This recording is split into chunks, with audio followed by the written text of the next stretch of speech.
विचार कर रहे हैं परीक्षित महाराज, मेरे बाबा मेरे लिए क्या छोड़ कर गए हैं। अस्त्र गिन रहे हैं, शस्त्र गिन रहे हैं, घोड़े गिन रहे हैं, कितने घोड़े छोड़ कर गए, खजाने को देख रहे हैं, असरफियां कितनी छोड़ कर गए हैं, हीरे जवाहरात कितनी छोड़ कर गए हैं, टटोल रहे हैं, खजाने को टटोल रहे हैं। और इसी बीच एक पुराने मुकुट के ऊपर, स्वर्ण मुकुट के ऊपर परीक्षित की वक्र दृष्टि पड़ती है। उस मुकुट को लेते हैं, उसे पहन लेते हैं। सुत जी कहते हैं कि वो जो मुकुट परीक्षित ने पहना वो परीक्षित का नहीं था, पांडवों का नहीं था।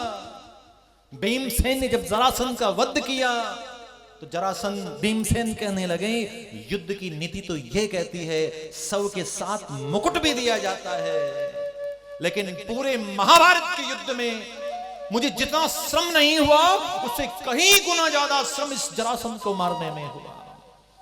इसलिए इस मुकुट को हम अपने पास रखेंगे। ये मुकुट हमारे पास रहेगा तो इसकी याद हमें बनती रहेगी। आज परीक्षित ने जिस मुकुट को धारण किया वो पांडवों का नहीं था।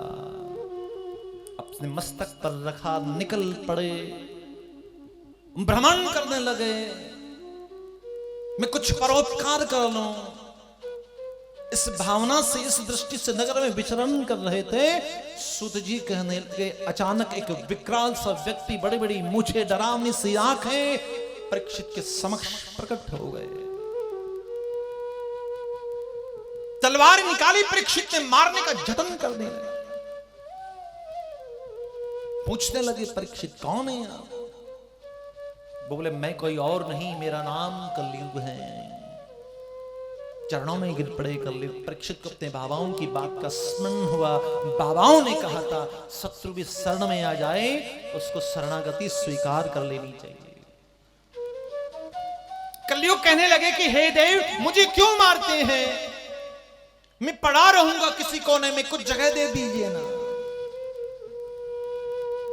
जगह बांट दी उसको।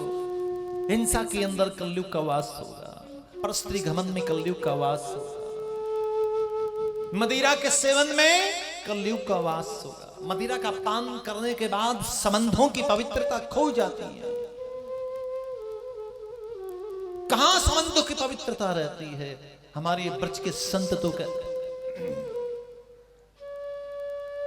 हमारे ब्रज के संत तो कहते हैं भैया नशा भी करना है तो भगवान के नाम का करना। कि जाम पे जाम पीने से क्या फायदा, शाम की पी सवेरे उतर जाएगी। तू गोविंद नाम की प्याली पी ले, तेरी सारी जिंदगी संवर जाएगी। प्यार से बोलो राधे राधे।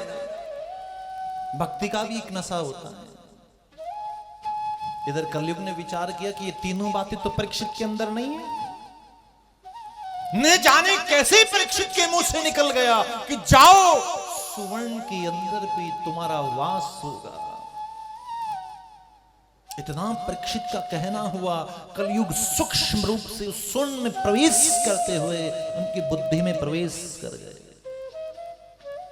यहां एक प्रश्न उठता है। गीता में भगवान कहते हैं धातु नाम अस्मि कांचनम। इस संसार में जितनी धातुएं हैं वो मेरा ही रूप है। तो सुवर्ण तो केवल भगवान का रूप हुआ, वहां फिर कलयुग कैसे बैठ सकता है?